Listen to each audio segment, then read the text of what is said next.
Gani mpendwa mtazamaji wa kipindi chetu cha Bobea Andikoni, ni siku nyingine tena ambapo tunakualika katika somo hili ambalo ni somo la mwisho katika robo hii, ikiwa ni somo la 13.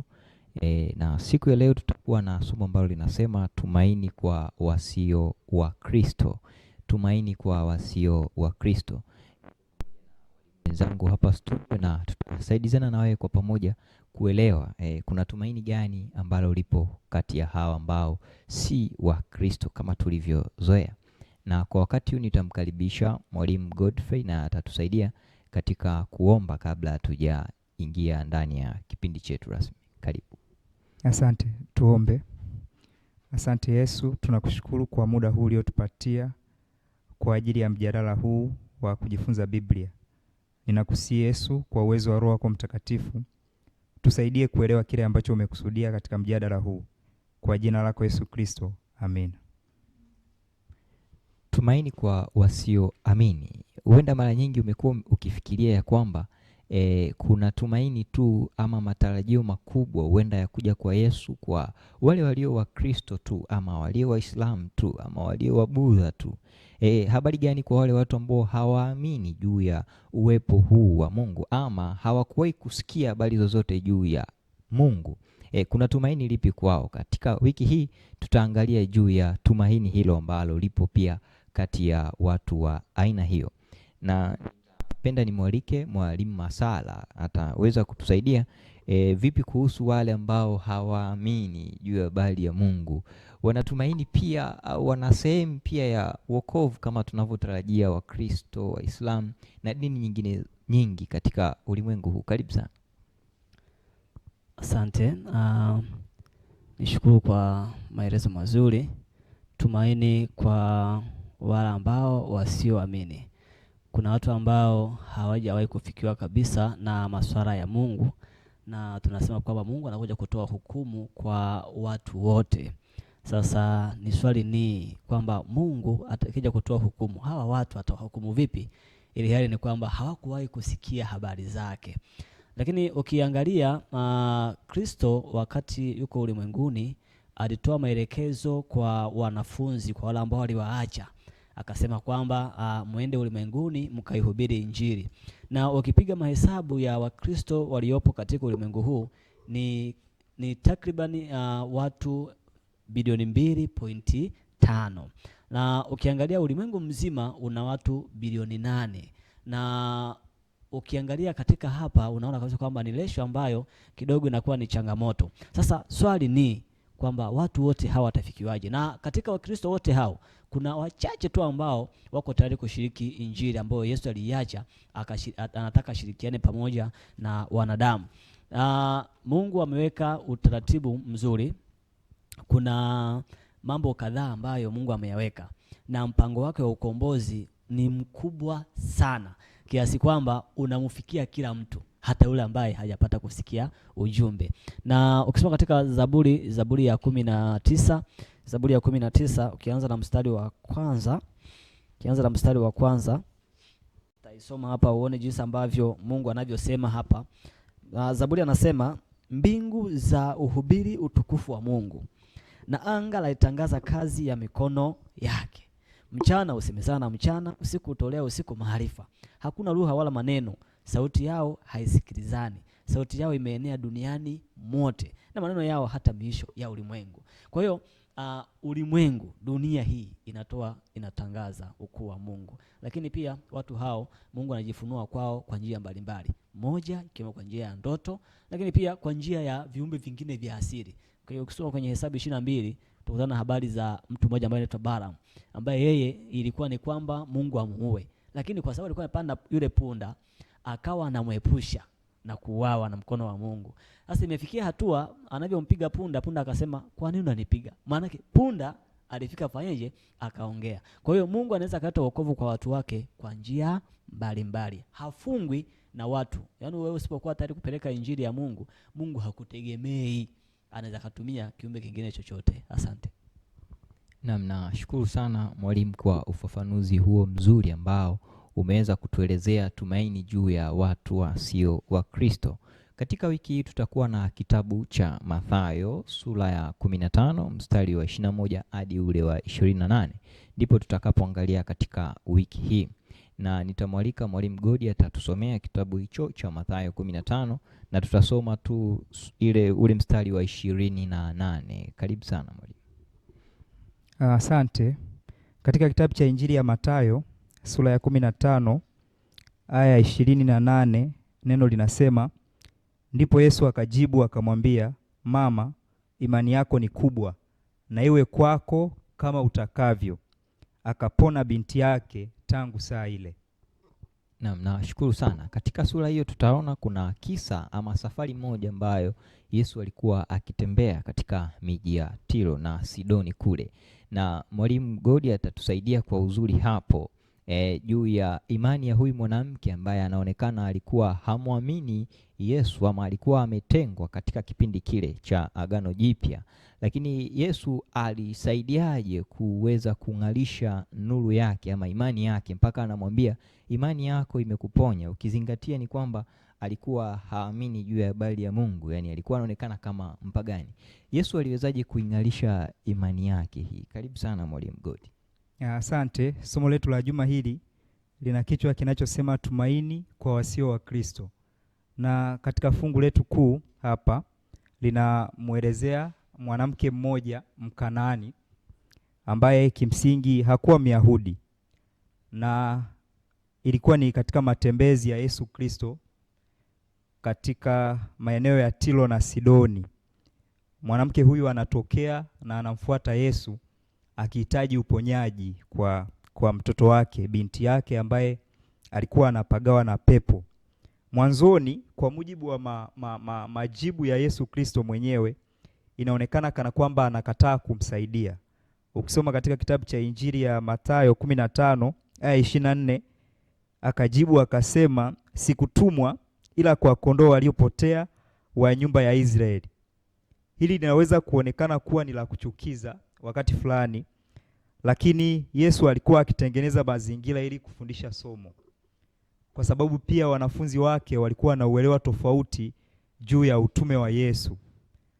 Na kukawia kwa Yesu haikumaanisha kwamba anakataa, lakini badala yake ndio ilikuwa inatoa nafasi kwa imani ya mwanamke kung'aa, lakini pia kusimama. Licha ya kuwa alichelewa kumpatia majibu, lakini ndipo imani yake yule mwanamke ilipozidi kukua zaidi. Mwandishi mmoja wa Kikristo ambaye anaitwa Ellen White alieleza kisa hiki kwa maneno haya. Anasema, chini ya kukataa kwa Yesu kwa nje, mwanamke aliona huruma ambayo hakuweza kuificha.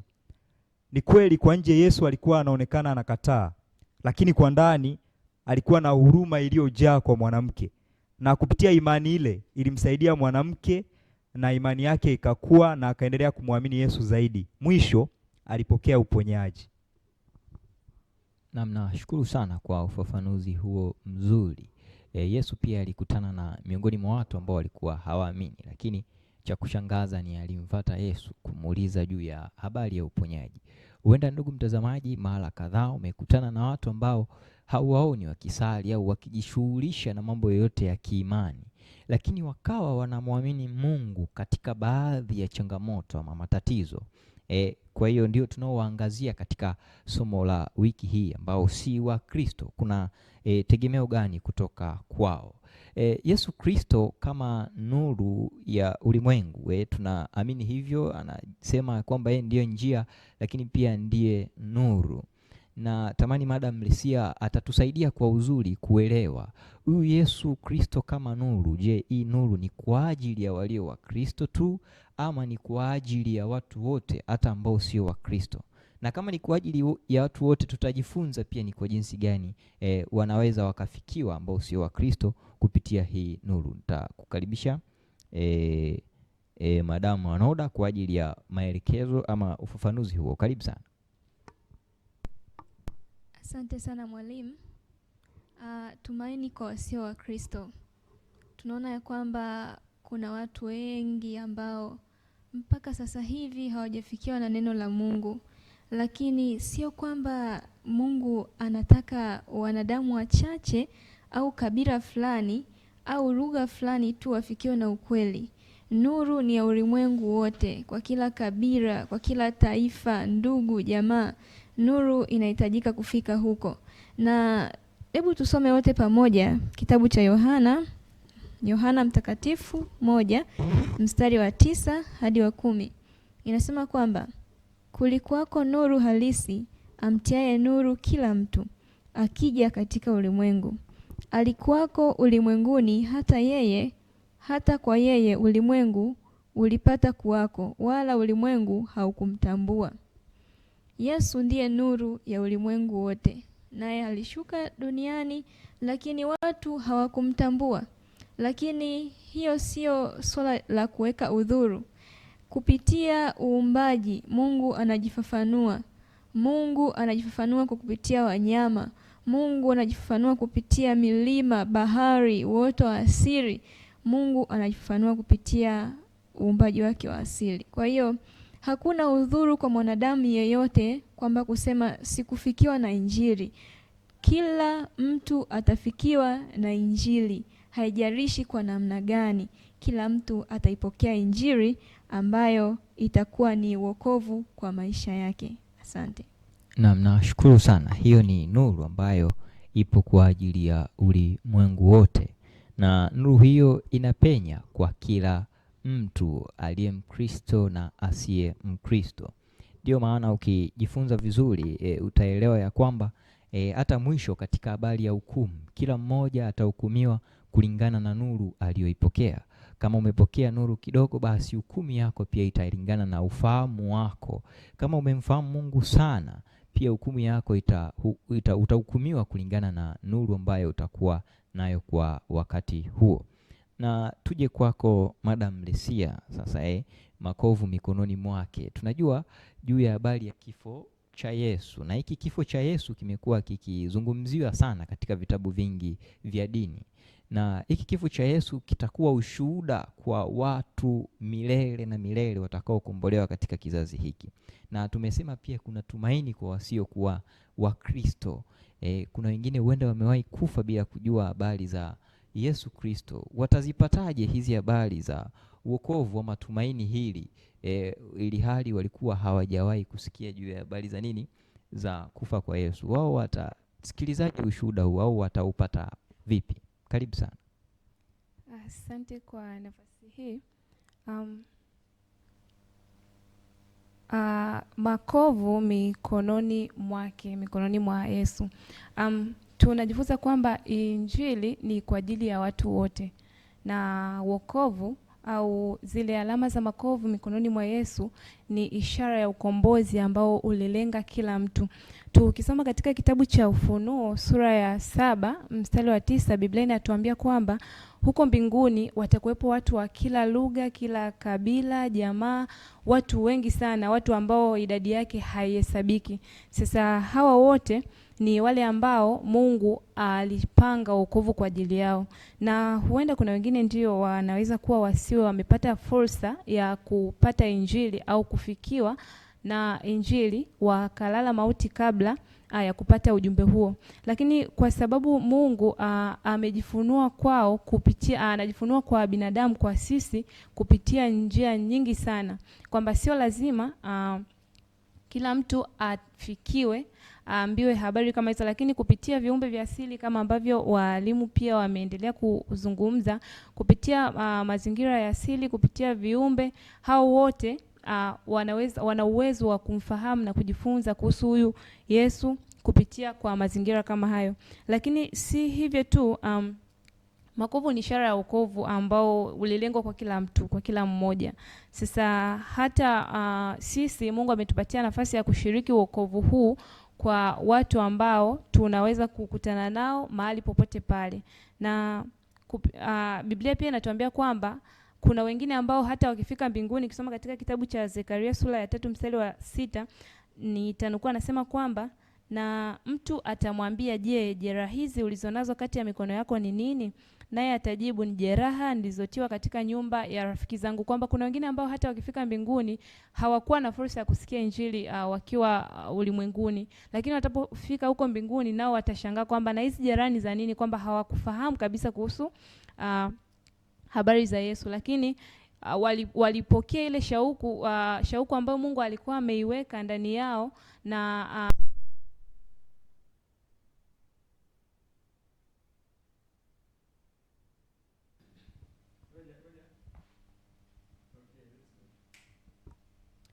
asante ndugu mwalimu kwa swali zuri ya makovu mikononi mwake. Biblia inatuambia kwamba tukifika mbinguni tutakuta watu watakuwa ni wengi sana. Na ukisoma kitabu cha Ufunuo sura ya 7 mstari wa 9, Biblia inasema kwamba watakusanyika watu kutoka kila kabila, lugha, jamaa, idadi ya watu wasiohesabika. Sasa hao wote ni wale ambao watapata nafasi ya kufika huko mbinguni. Lakini pia Biblia inatuambia kwamba wapo watu ambao watakapofika mbinguni watasikia kwa mara ya kwanza na kuona kwa mara ya kwanza yale makovu mikononi mwa Yesu.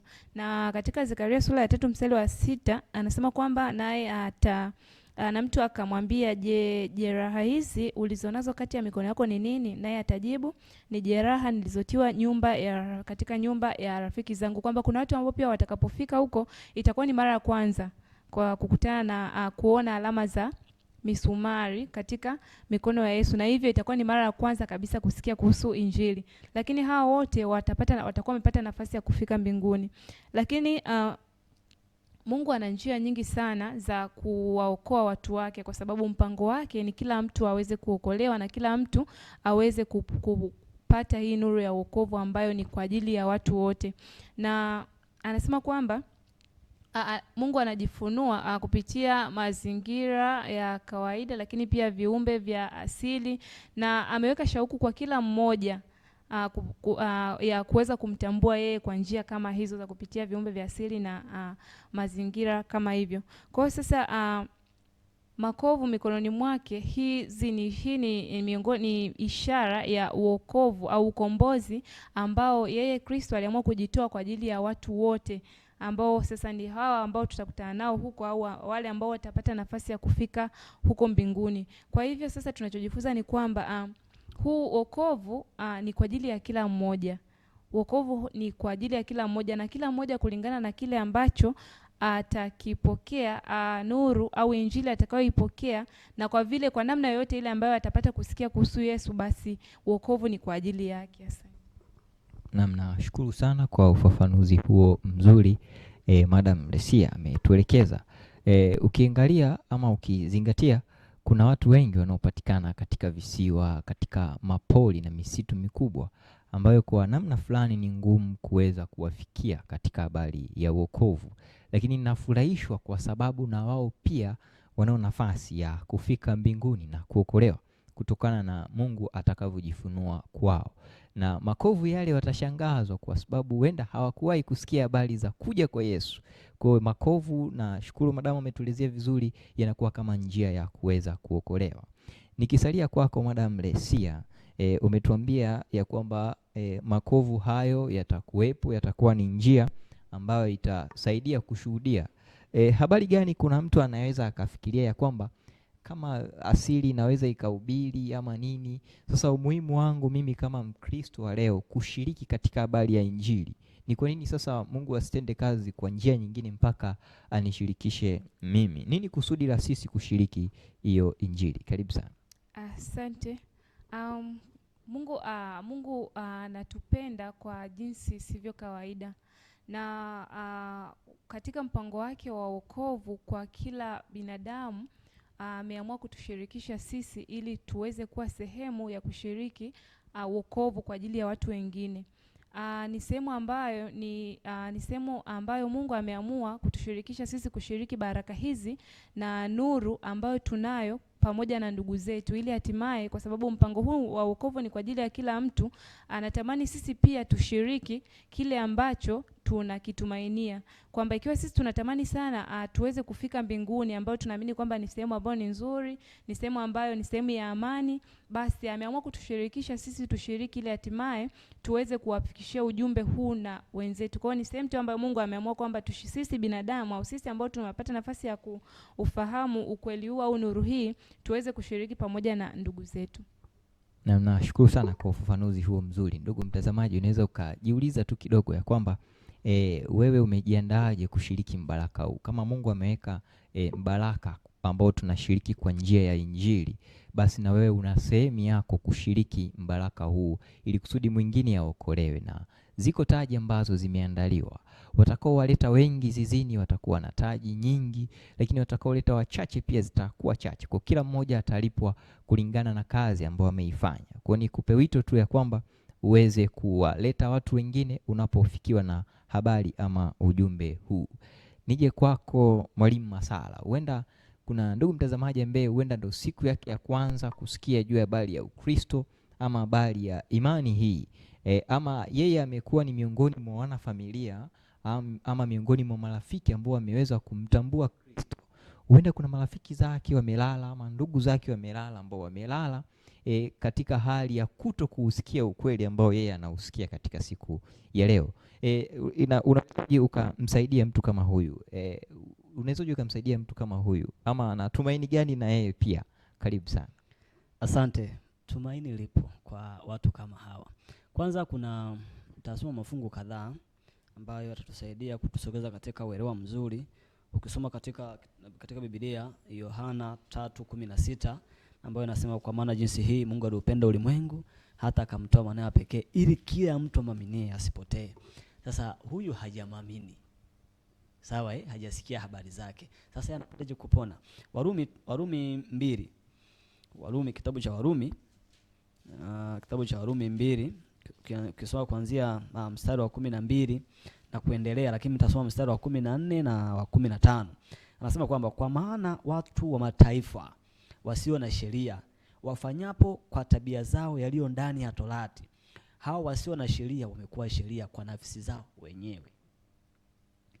Anaendelea anasema 15, hao waionyesha kazi ya Torati iliyoandikwa mioyoni mwao, dhamiri yao ikiwashuhudia na mawazo yao yenyewe kwa yenyewe yakiwashtaki au kuwatetea. Kwa hiyo mambo ambayo yalikuwa yanawazunguka, jinsi ambavyo walikuwa wanakubaliana nayo, lakini pia kama ambavyo yalivyokuwa katika tamaduni yao yakiwa ni mazuri, kama walikuwa wanakubaliana nao, manake dhamiri yao na imani yao iliyokuwa nayo inaweza kawatetea au ikafanyaje au ikawaangamiza. Lakini Warumi 3:29 na 30 anasema hivi, au je, Mungu ni Mungu wa Wayahudi tu, si Mungu wa mataifa pia? Naam, ni Mungu wa mataifa pia. Kama kwa kweli Mungu ni mmoja, atakayewahesabia haki wale waliotahiriwa katika imani, nao wale wasiotahiriwa atawahesabia haki kwa njia ya imani hiyo hiyo. Kwa hiyo imani yao walionayo, lakini pia na kufuata maelekezo ambayo katika jamii inayozunguka, maadili ya jamii ile inavyokubaliana, ni kwamba kuna wafanya pia nao wanafanyaje, wanaingia kwenye wokovu. Fungu la mwisho tutasoma katika Tito 2 na mstari wa 11, nasema kwa maana na Tito 2:11, kwa maana neema ya Mungu iwaokoa wanadamu wote imefunuliwa. Kwa hiyo neema ambayo Yesu kuja kuifanya ni kwa ajili ya wanadamu wote. Mtu yeyote asiogope, lakini ayashike maelekezo ambayo yatakuwa na maadili njema, lakini ambayo yanampendeza Mungu. Na nashukuru sana mwalimu kwa ufafanuzi huo mzuri ambao unatutia moyo juu ya Yesu alivyo na upendo hata kwa wale ambao hawakupata nuru, lakini kwa matendo mema waliokuwa wakifanya, namna walikuwa wakiishi na jamii, basi anaweza akawapatia nafasi ya kuwepo kule mbinguni. Nashukuru sana mwalimu kwa ufafanuzi huo.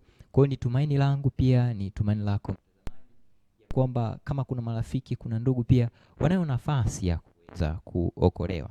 Nije kwako Mwalimu Godi, umetuelekeza juu ya habari ya kisa cha mwanamke Mkananayo huyu cha Tiro na Sidoni.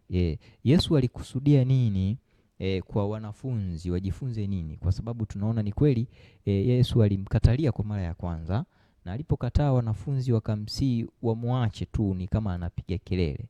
Yesu alitamani wanafunzi wajifunze nini ambacho kinaweza kikatusaidia pia sisi katika siku ya leo. Karibu sana. Asante. Yako mambo kama matatu ambayo nilikuwa natamani kushiriki na ndugu msikilizaji, ambalo lilikuwa ndio funzo hasa la Yesu kwa wanafunzi wake. Jambo la kwanza, Yesu anatufundisha kwamba Mungu hana upendeleo. Nikiwa namaanisha kwamba wanafunzi wake baada ya kuwa wametambua kwamba Yesu kama kuna wakati anasita, wakasema huyu mwanamke anatupotezea muda, anapiga kelele nyuma yetu, twende tufanye nini? Tuondoke. Lakini Yesu alikuwa na nia ya kumsaidia. Lakini kilichomsababisha mwanamke aendelee kudumu kuomba ni imani. Lakini pia tunajifunza hapo pia kwamba ni imani pekee ndio inayomleta mwanadamu kupokea mibaraka ya Mungu, na wala sio dini, sijui kabila. Lakini jambo la tatu, Mungu hafungwi na mipaka. Wakati fulani unaweza kuhisi kwamba wewe ni mtu wa mbali, hauna uelewa fulani kuhusu Mungu, lakini ikiwa utakuwa na imani tu kwa Yesu anaweza kukusaidia, muendee. Yuko kwa ajili yako, atakusaidia.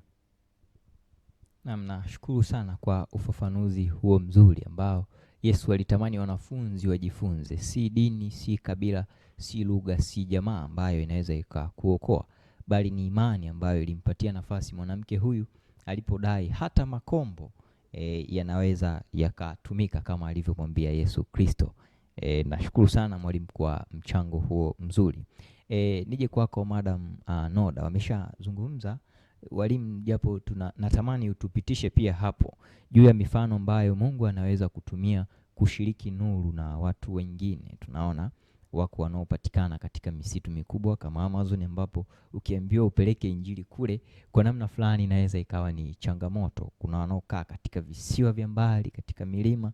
Yesu anatumia njia zipi? Huenda ndugu msikilizaji pia na mtazamaji amewahi kukutana na hali kama hiyo, hakujifunza kwa sababu alikuwa haelewi. Ni njia zipi ambazo Mungu anaweza akazitumia? Karibu. Asante sana mwalimu. Licha ya kwamba kuna watu ambao wanakaa katika maeneo ambayo hayafikiki, ni maeneo ambayo kiukweli kwa uwezo wa kibinadamu kufika ni kazi, sio rahisi. Lakini hakuna kushindwa kwa Mungu. Mungu anawafikia watu wote duniani kote. Hafungwi na mazingira wala jiografia ya maeneo yoyote. Mungu anatumia ndoto, anatumia mifano ya viumbe vya asili au mazingira ya asili, wanyama. Tunaona katika Biblia Mungu alitumia ndoto kwa mfalme Nebukadreza. Kupitia ile ndoto aliyoiota mfalme Nebukadreza, alikuja kumfahamu Mungu ni yupi maishani mwake. Lakini pia katika swala la nyota tunaona mamajusi walielekezwa kupitia nyota kufahamu Yesu alikozaliwa. Kwa hiyo na wale pia waliweza kupata mwangaza wa nuru ya ulimwengu ambaye ni Yesu kupitia tu uumbaji wake. Lakini pia kwenye swala la wanyama tunaona Daniel alifunuliwa maono. Licha ya kwamba Daniel alikuwa ni nabii wa Mungu, lakini yale maono aliyofunuliwa pia kuhusu wanyama wanamfunua Mungu jinsi gani alivyo na unabii wa siku za mwisho. Kwa hiyo ndugu mpendwa mtazamaji, Mungu hafungwi na mipaka wala hafungwi na chochote. Kupitia kitu cha asili unachokiona, Mungu anajifunua kupitia wewe. Kwa mfano huwa tunasisitizwa kwenda katika mbuga za wanyama. Ukiona simba Yesu anasema yeye ni simba wa Yuda, ina maana yeye ni mfalme na mambo kadha wa kadha. Kwa hiyo kupitia asili Mungu anajidhihirisha. Asante. Nashukuru sana kwa ufafanuzi huo mzuri ambao umekusaidia ndugu mtazamaji. Uende umewahi kuoteshwa ndoto, kumbe ni Mungu anazungumza na wewe, lakini pia na sababu nyingine ambazo amezitaja mwalimu. Tumaini kwa wasio wa Kristo. Naamini ya kwamba umesikiliza ujumbe huu na umeelewa kwa uzuri kabisa ni jinsi gani hata wasio wa Kristo wana nafasi ya kuurithi uzima wa milele.